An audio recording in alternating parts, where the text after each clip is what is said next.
नमस्कार, मैं हूं श्वेता झा और आप देख रहे हैं सुबह सुबह। बिहार में चुनावी गर्मी लगातार तेज होती जा रही है। इस बीच आज तक ने बिहार के चुनाव पर सबसे सॉलिड ओपिनियन पोल किया है, जिसमें कैसे बन रहा है बिहार में चुनावी समीकरण, आइए देखते हैं।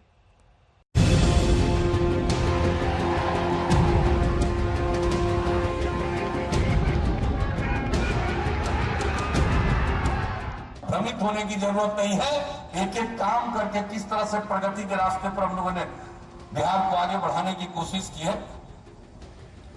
और अब आगे मौका दीजिएगा तो जान लीजिए, हमको तो जो दिखता है कि अब आगे और क्या क्या करना है उसी के बारे में हम बोलते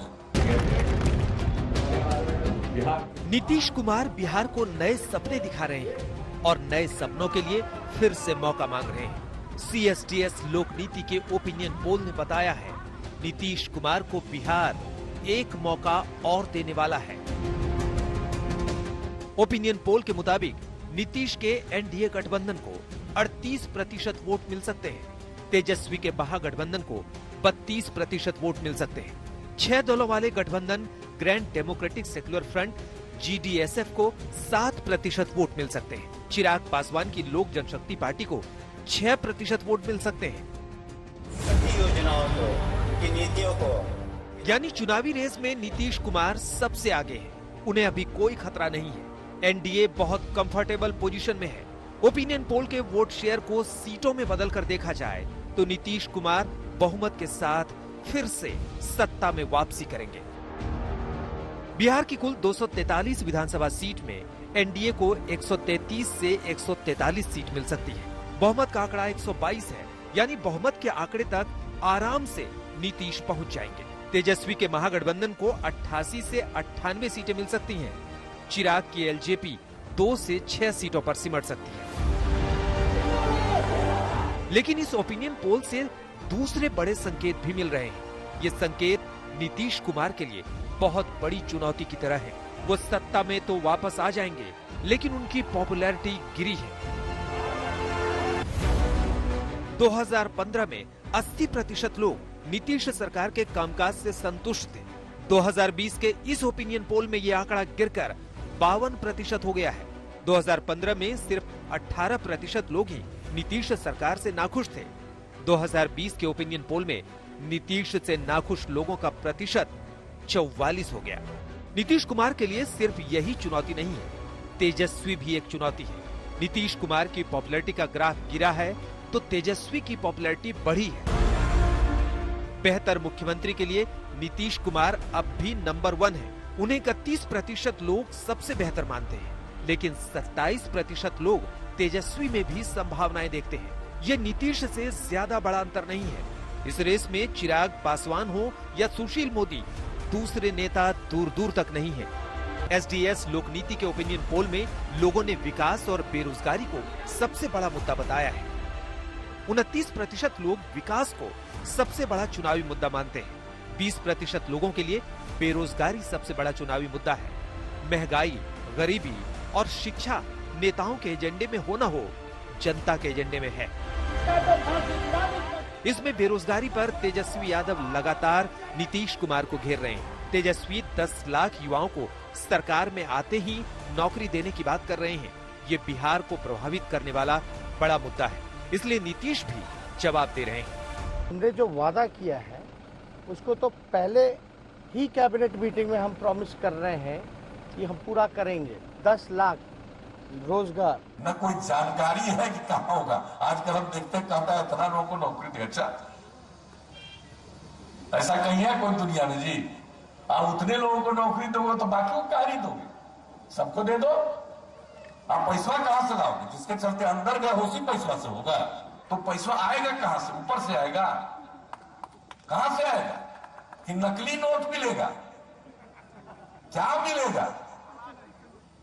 यह जलने से आएगा।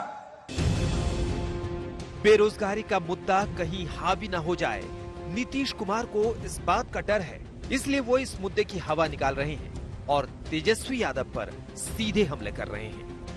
आज तक ब्यूरो। और बिहार में सत्ता वापसी के लिए एड़ी चोटी का जोर लगा रहे तेजस्वी यादव पर एक रैली के दौरान विकलांग युवक ने चप्पल फेंक दी। उनकी रैली के बाद हेलीकॉप्टर देखने के लिए भी ऐसी भीड़ जुटी कि कोरोना के सारे नियम कायदे कानून हवा हो गए।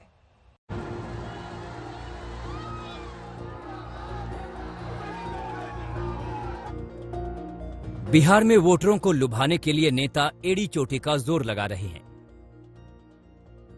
इस कोशिश में कई बार उनको अप्रिय हालात का भी सामना करना पड़ रहा है। ऐसा ही आरजेडी के नेता तेजस्वी यादव के साथ औरंगाबाद में हुआ। मंच पर बैठे तेजस्वी पर एक विकलांग युवक ने एक नहीं दो बार चप्पल फेंकी। पहले वार में चप्पल निशाने पर नहीं लगी तो युवक ने दूसरी चप्पल उछाल दी जो तेजस्वी के हाथ पर लगी। बिहार में चुनाव प्रचार के और भी अजीब रंग देखने को मिल रहे हैं। पटना के मनेर में तेजस्वी के हेलीकॉप्टर को भीड़ ने घेर लिया। महज हेलीकॉप्टर की एक झलक पाने के लिए लोग बेकाबू होते दिखे। इस दौरान कहीं कोरोना का डर नहीं दिखा और न ही कोई एहतियात। सैकड़ों की भीड़ को संभालना मुश्किल हो गया। खुद तेजस्वी को मशक्कत करनी पड़ी। इस बीच सियासी मुद्दों और विरोधियों पर वार के बीच आज से बिहार में प्रचार और जोर पकड़ेगा। आज भी नए वादों और ताबड़तोड़ रैलियों का दिन है। आज कांग्रेस अपना चुनावी घोषणा पत्र जारी करेगी। एलजेपी भी अपना विजन पत्र लेकर सामने आएगी। इसमें महिला सुरक्षा और समान काम समान वेतन जैसी बातें हो सकती हैं। प्रचार के मोर्चे पर भी आज दिग्गज मैदान में होंगे। यूपी के सीएम योगी आदित्यनाथ जमुई, भोजपुर, पालीगंज में रैलियां करेंगे। बीजेपी अध्यक्ष नड्डा की रैलियां बेतिया और मोतिहारी में होंगी। रक्षा मंत्री राजनाथ भी बाढ़, नोखा, औरंगाबाद में वोटरों से रूबरू होंगे। इसी हफ्ते पीएम मोदी और कांग्रेस के नेता राहुल गांधी भी बिहार के चुनावी घमासान में उतरेंगे।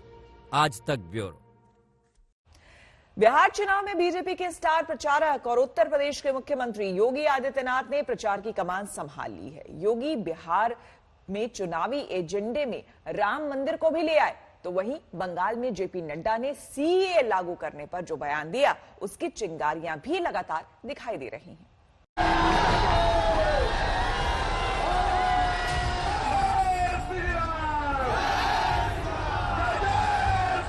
योगी का हेलीकॉप्टर जमीन पर उतरा तो भीड़ जय श्री राम के नारे लगा रही थी।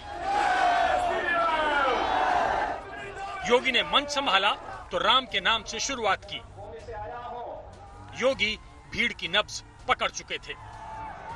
मैं भगवान राम की जन्मभूमि से आया हूं और रामगढ़ की धरती से आया हूं। कैमूर के रामगढ़ मैदान में श्री राम के नाम का उद्घोष हो रहा था। साफ संकेत है कि बिहार में योगी आदित्यनाथ ने बीजेपी का चुनावी एजेंडा सेट कर दिया है। और जो हमारा वायदा था, कश्मीर में आतंकवाद को, पाकिस्तान प्रस्त आतंकवाद को पाकिस्तान के अंदर घुस करके भी मारेंगे और बिहार की जनता से किया गया वायदा, मर्यादा पुरुषोत्तम भगवान श्री राम के भव्य मंदिर के निर्माण को भी बनाएंगे। कर दिया ना पूरा। कोरोना काल में मजदूरों के पलायन की तस्वीर न मजदूर भूले हैं और न विपक्ष। बीजेपी जानती है, यही वजह है कि योगी ने डैमेज कंट्रोल करते हुए याद दिलाया कि यूपी के हाईवे पर भूखे प्यासे चल रहे मजदूरों का सरकार ने बहुत ख्याल रखा था।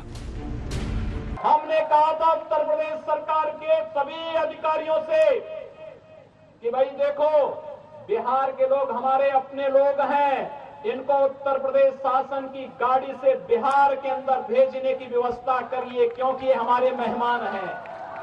भाइयों बहनों, कोई भेदभाव नहीं। दूसरी तरफ तेजस्वी यादव धुआंधार प्रचार कर रहे हैं। उन्होंने योगी के चुनावी मैदान में उतरने पर चुटकी ली।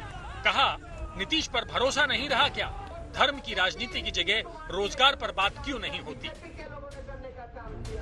पूरी देश की ताकत क्यों लगा रहे हो अपनी, सिर्फ एक छोटे से नौजवान को रोकने के लिए? यानी कहीं ना कहीं से ये साबित होता है कि लोग निराश हैं, परेशान हैं, घबराए हुए हैं। क्यों? नीतीश जी का चेहरा काम नहीं, काम चल रहा है क्या? योगी ने बिहार चुनाव में अपनी पहली ही रैली में राम की चुनावी एंट्री करा दी। तो पड़ोस के बंगाल में बीजेपी अध्यक्ष जेपी नड्डा ने सीएए का जिन्न बाहर निकाल लिया। जहां तक सीएए का सवाल है, सिटीजन्स अमेंडमेंट एक्ट, ये सिटीजन्स अमेंडमेंट एक्ट तो पास हो चुका है। आपको सिटीजन्स अमेंडमेंट एक्ट मिलेगा और मिलना तय है। अभी रूल्स बन रहे हैं, कोरोना के कारण थोड़ी सी उसमें रुकावट आ गई, कोरोना के कारण खुद दुविधा में है। दुविधा इसलिए कि आसाम को हम क्या कहेंगे और बंगाल को क्या कहेंगे। आसाम में ये नागरिक कानून की खिलाफत है, आप जानते हैं। एनआरसी की चलते आसाम में आज जवाब देने की स्थिति में आप नहीं रहे। अब सवाल उठता है कि बिहार चुनाव में योगी का राम मंदिर का जिक्र और बंगाल में जेपी नड्डा का सीएए वाला बयान संयोग है या फिर प्रयोग। और अगर ये प्रयोग है तो क्या हिंदू वोटरों के ध्रुवीकरण की रणनीति बाकी सबके चुनावी प्लान पर भारी पड़ेगी? आरजेडी नई सोच के साथ आगे बढ़ने का वादा कर रही है, लेकिन नीतीश कुमार और बीजेपी बिहार की जनता को लालू राबड़ी शासनकाल की याद दिला रहे हैं। ऐसे में राम मंदिर का मुद्दा उठाना एक रणनीति का हिस्सा है। आरजेडी के मुस्लिम यादव गठजोड़ में सेंध लगाने की इसे रणनीति बताई जा रही है। रोहित सिंह, पटना, आज तक। प्रधानमंत्री नरेंद्र मोदी ने एक बार फिर देश को संबोधित किया। नवरात्र में पीएम ने कोरोना से लड़ने के लिए देशवासियों को मंत्र दिया है। पीएम ने कहा है कि लॉकडाउन जरूर खत्म हुआ है, लेकिन कोरोना का वायरस अब भी मौजूद है।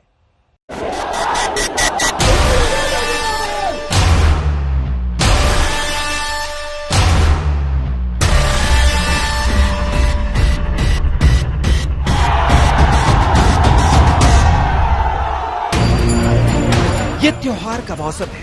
नवरात्र, दुर्गा पूजा, दशहरा, विजयादशमी, दिवाली, छठ, अब तो जश्न की लड़ियां लग जाएंगी। लेकिन त्योहार की इस चमक दमक पर एक अदृश्य काले साए की तरह कोरोना चिपका हुआ है। प्रधानमंत्री नरेंद्र मोदी ने जब बाजार में कोरोना से बचने के कायदे कानूनों की धज्जियां उड़ते देखा तो अपने व्यस्त समय में थोड़ा समय निकालकर देश के लोगों से रूबरू हुए। देश को समझाया कि लॉकडाउन खत्म हुआ है, कोरोना नहीं। त्योहारों के इस मौसम में बाजारों में भी रौनक धीरे धीरे लौट रही है, लेकिन हमें ये भूलना नहीं है कि लॉकडाउन भले चला गया हो, वायरस नहीं गया है। प्रधानमंत्री नरेंद्र मोदी कोरोना के इस भयानक और त्रासद कालखंड में 7वीं बार 130 करोड़ हिंदुस्तानियों से रूबरू हुए। इससे पहले भी वो जब आए कोरोना से बचाव का नुस्खा देते रहे, लेकिन लोगों ने कई बार लापरवाही की हद कर दी। मास्क वगैरह नहीं लगा रहे हैं, हाथ में लेके मास्क। नहीं, अभी मैडम आपसे बात करने के लिए हमने मास्क बाहर किया है। आप लोग मास्क क्यों नहीं पहन रहे? मास्क रखे हुए हैं। कहाँ रखे हैं? क्या बगली में है? हाँ? बगली में है। जेब में? तो जेब को थोड़ी मास्क की जरूरत है।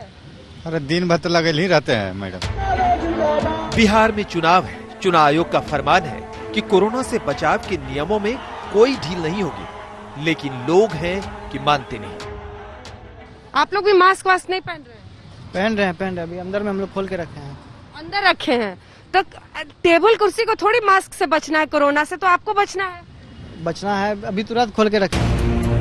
ऐसी तस्वीर कोरोना के डर को और बढ़ा देती है। इसलिए प्रधानमंत्री मोदी ने आज भी सीधा पैगाम दिया कि कोरोना से लड़ाई में कोई ढिलाई नहीं। 2 गज की दूरी, समय समय पर साबुन से हाथ धुलना और मास्क लगाना, इसका ध्यान रखिए। और मैं आप सबसे करबद्ध प्रार्थना करता हूं, आपको मैं सुरक्षित देखना चाहता हूं, आपके परिवार को सुखी देना चाहता हूं। ये बात सही है कि दुनिया के कई विकसित और बड़े देशों की तुलना में हिंदुस्तान में कोरोना पर बहुत हद तक कंट्रोल कर लिया गया और ये सब सिर्फ सतर्क रहने से हुआ, क्योंकि कोरोना का ना तो कोई वैक्सीन है ना कोई इलाज। फिर भी आलम यह है कि हिंदुस्तान दुनिया का दूसरा देश है जहां सबसे ज्यादा कोरोना का कहर है। हिंदुस्तान में कोरोना के मामले 76,02,000 से ज्यादा हैं। अब तक कोरोना से 1,15,296 लोगों की मौत हो चुकी है। जब सवाल हर जान को बचाने का हो, जब संघर्ष कोरोना के समूल नाश का हो, उस वक्त ये जरूरी है कि एक छोटी सी चूक जिंदगी पर मौत का ब्रेक लगा सकती है। थोड़ी सी लापरवाही हमारी गति को रोक सकती है, हमारी खुशियों को धूमिल कर सकती है।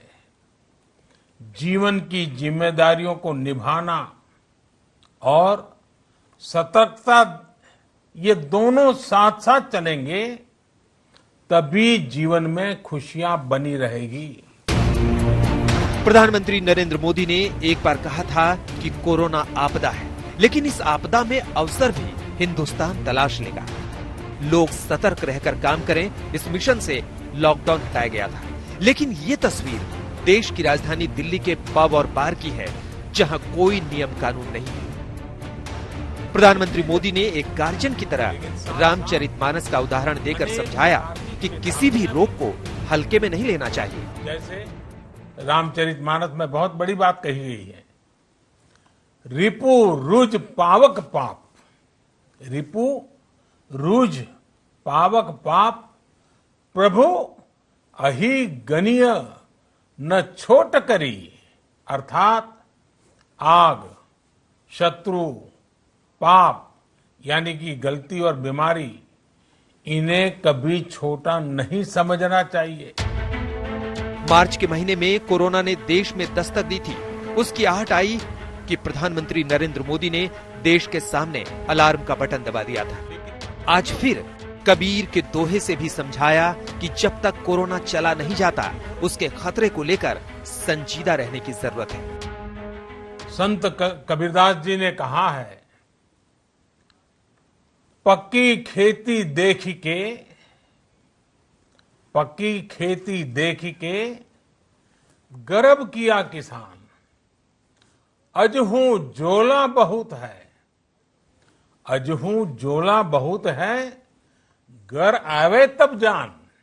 अर्थात कई बार हम पक्की हुई फसल देखकर ही अति आत्मविश्वास से भर जाते हैं कि अब तो काम हो गया, लेकिन जब तक फसल घर न आ जाए तब तक काम पूरा नहीं मानना चाहिए। राष्ट्र के नाम संदेश में प्रधानमंत्री मोदी ने जो कुछ कहा, उसमें सबसे अहम बात ये कि कोरोना का कोई इलाज नहीं है, इसलिए सतर्क रहने की जरूरत है। जब तक कोरोना की दवाई नहीं आती, ढिलाई मंजूर नहीं। मास्क, सामाजिक दूरी और साफ सफाई का पालन हर हाल में हो। और लॉकडाउन भले चला गया, लेकिन वायरस नहीं गया है।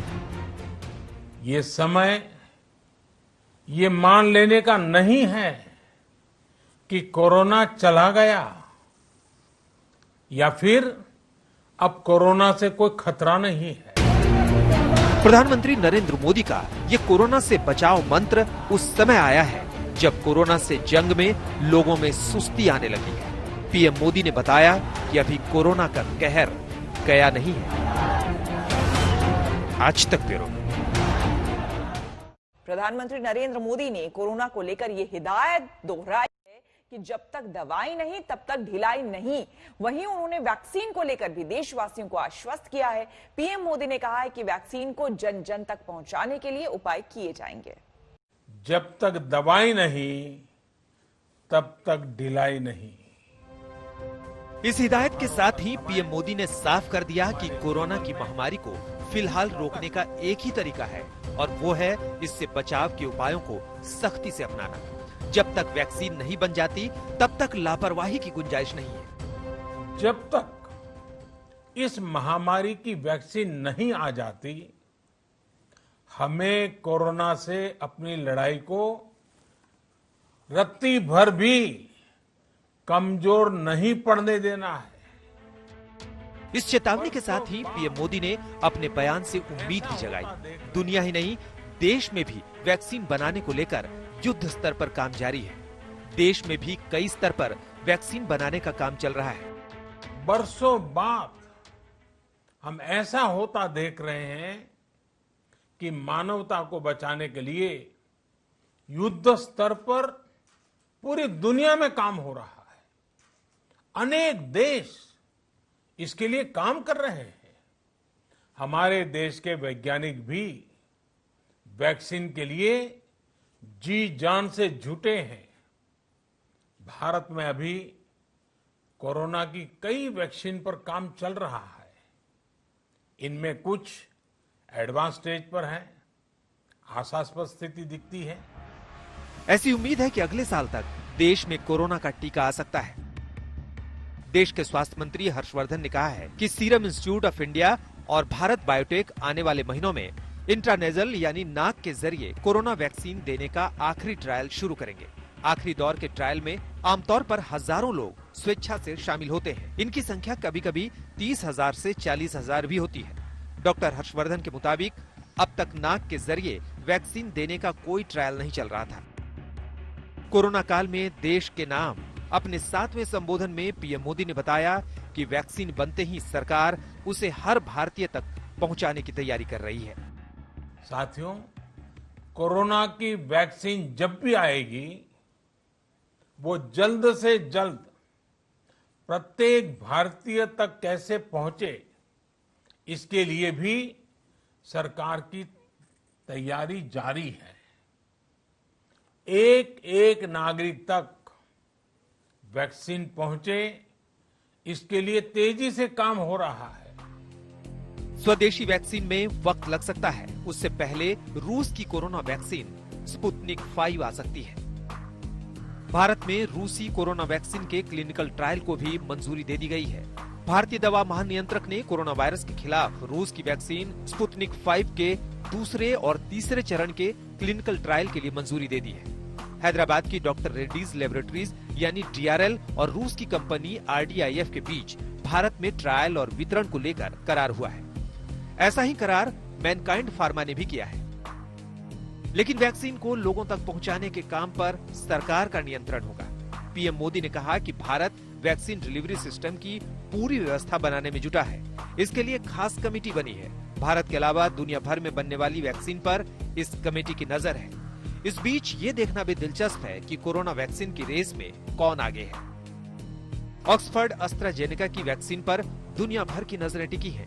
बहुत सारे देशों ने उसकी डोज रिजर्व कराने में दिलचस्पी दिखाई है। अमेरिका की मॉडर्ना अपनी वैक्सीन का फेज 3 का ट्रायल कर रही है। ये mRNA तकनीक पर आधारित है और सेफ पाई गई है। ऐसे में ये भी प्रमुख दावेदार है। कोरोना वैक्सीन की तलाश में 22 अक्टूबर की तारीख बेहद अहम है। इस दिन दुनिया की बड़ी बड़ी फार्मा कंपनियां कोरोना वैक्सीन का सेफ्टी डेटा जारी करेंगी। यानी ये पता चलेगा कि कौन सी वैक्सीन कोरोना से बचाने में कितनी कारगर है। आज तक ब्यूरो।